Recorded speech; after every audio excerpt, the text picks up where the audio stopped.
Hey guys, Ralph here, and welcome to True Power Health on this fabulous Friday here in Connecticut.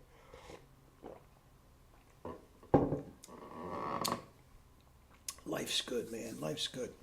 Needless to say, we're taking a little different route today, okay? And I'm going to lay down the sword and dagger and not play today. I'm just going to talk.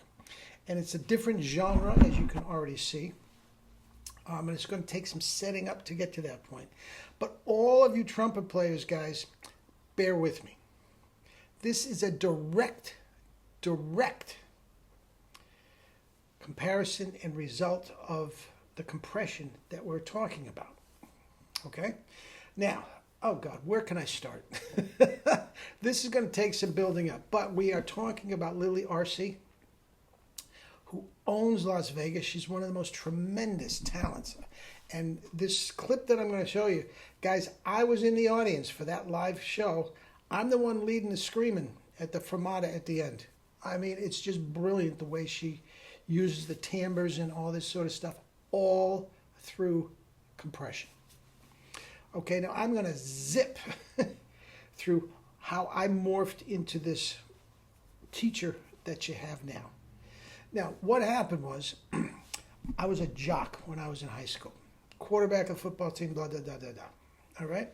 I actually, when I was leaving high school, I had some D1 scholarship for baseball. Very good baseball player. All right? Long story, how I ended up playing the trumpet. I was all-state trumpet. I was all-state baseball. I chose one. Anyway, here we are. But I got it in my pea brain between the background that I had with sports and trumpet, that the physical culture of the human body was very, very important, and that trumpet was an athletic endeavor. Not as overt as sacking a quarterback or a whirlybird dunk or anything like that, but it was a definite athletic endeavor.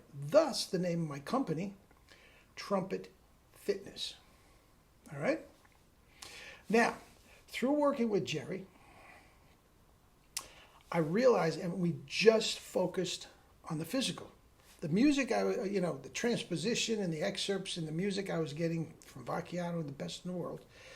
But the whole thing was the physical, and that is what I'm talking about with Lily and the singers. Now, once again, how did we get here? Okay? I realized at a certain point that it is such a physical thing that we are doing. The more I learned about the physical culture of the human body, the better trumpet player I could be. Okay? At that point, I had I'm telling you, this is getting a little convoluted. We'll get to Lily. I had my bachelor's degree in trumpet performance. I had a master's degree in music education. I got another master's degree in health/kinesiology.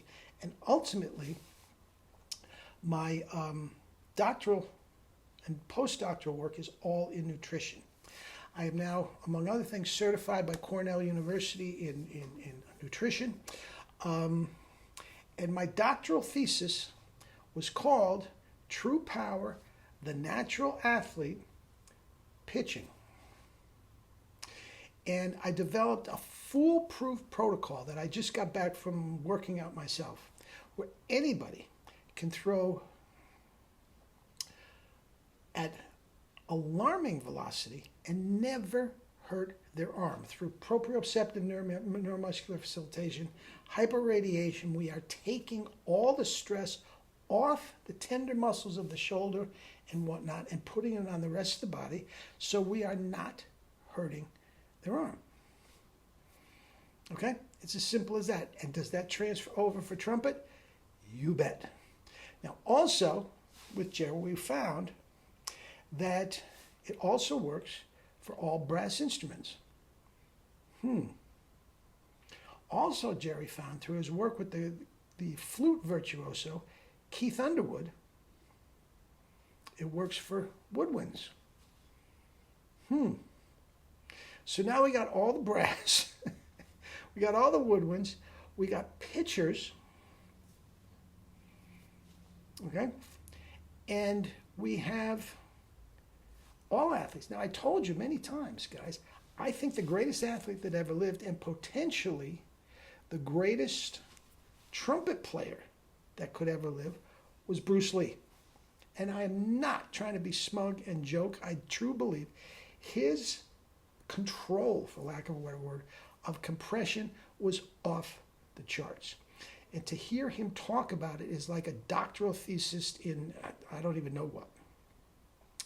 But remember, he was about 5'5", he weighed 135.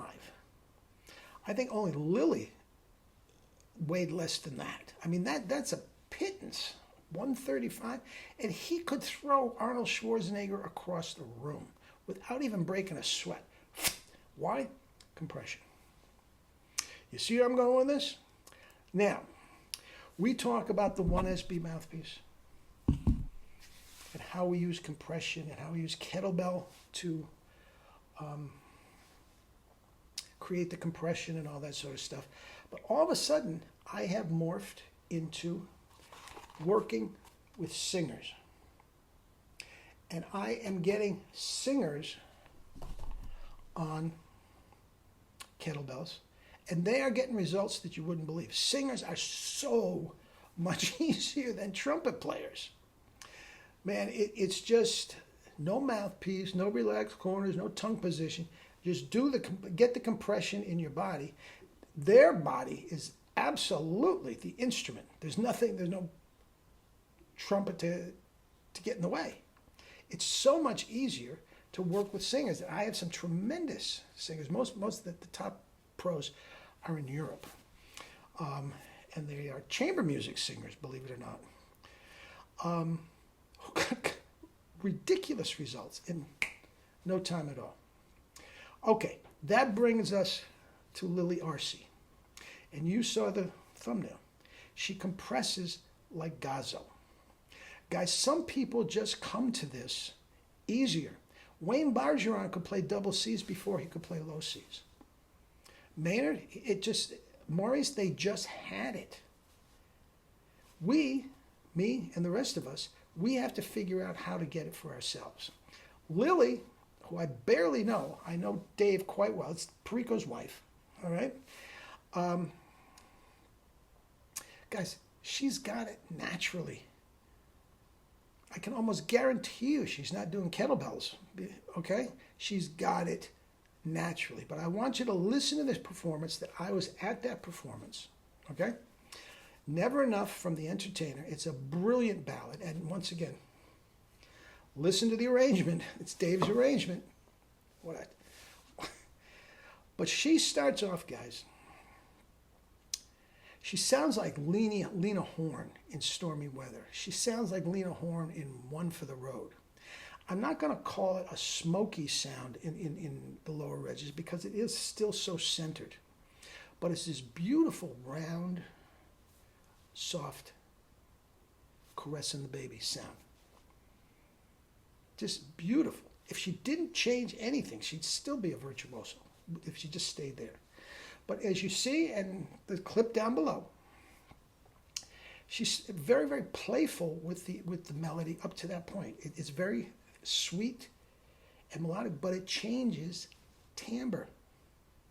It changes timbre, and it doesn't take a minute to go from Stormy Weather to, I don't know, Happy Birthday or something. She's just playing around with the melody, okay? As the arrangement and everything creates excitement and moves along towards a crescendo, she starts changing the timbre all over the place, and she is dominating the freaking stage. We'll get to that in a minute too. Dominating the stage. Sometimes the timbre gets husky, and she's knocking the walls down. Sometimes she is more of a true soprano singer and is still knocking the walls down. By the third minute or so, she is in full Whitney Houston mode. Whitney Houston ain't got nothing on Lily Arce. I'm telling you guys, you'll hear it. It is gorgeous, all through compression. That is how she is manipulating the timbre. Dave is brilliant at manipulating the timbre too. But as I said, the difference is it's a lot more complicated with the trumpet as opposed to the singers. Okay? Now, and I told you, I was there. I was up in the box seats just leading the applause. It was brilliant. And that wasn't the only thing she sang. She was just singing all night long, just all night. No, she wasn't singing. It was whatever. Anyway, they did a meet and greet after the concert out in the foyer there. Now, to this point, I had never met either of them in person. I couldn't believe what I saw. Lily is this big. I mean, she hard pressed to come up to my chest. She's this big and this thick. She's skin and bones and this big. She's got the eye candy thing going. You'll see. But how did that tone come out of this little figure? Compression. She's Bruce Lee. She's Bruce Lee. This tiny little coiled spring is just waiting to pounce. Whenever guys, you'll hear it. You'll hear it. And all it is compression. Now, like Bergeron, she probably doesn't even know she's doing it. Other people, we have to teach them how to do it. And these kettlebells for singers, the same way KBs for double Cs, guys, if you are not doing this, and Lily has never studied with me. She's never studied with me. She's not doing kettlebells. As I told you, like Bergeron, like Faddis, like James Morrison, like Maurice Andre, she's had it. She's had it the whole time. Okay? The rest of us, we got to learn how to do it. Her husband didn't have it from the beginning. Like myself, he was talented growing up and had a D or an E flat and all this sort of stuff. To get the double C's, he had to go figure it out. His wife, Lily, just had it. Now, I have had some singing lessons. My father was a singer, and I had lessons when I was young. I sang a little bit when I was in New York, mostly Broadway and that type of stuff. But I did work for a lot of society groups. Night and day, you are the one. So I'd front the band and do a Harry James type thing, Okay. So I sang a little bit. And my cousin, Eileen Farrell, I've told you many times, is probably the greatest singer who ever lived. And we used to talk chops for hours. She would love to talk about this stuff. And at some point, I'm going to go back out to Las Vegas, and I'm going to get Lily in a corner, and I'm going to bust her chops about her chops too. I know about her husband's chops. I'd love to know what. And I have a feeling, like Bergeron, it's just all there, man. God bless her. God bless the family. Man, they got it. And enjoy the clip. It's just pure virtuosity on display. All right? All right, guys. Eat and drink fruits and vegetables. Live your life with true power. The world is yours, Chico, and everything in it. Unless you live in Las Vegas. Perico and Lily own Las Vegas. You got to find another city. Anyway, guys, love you all. Bye-bye.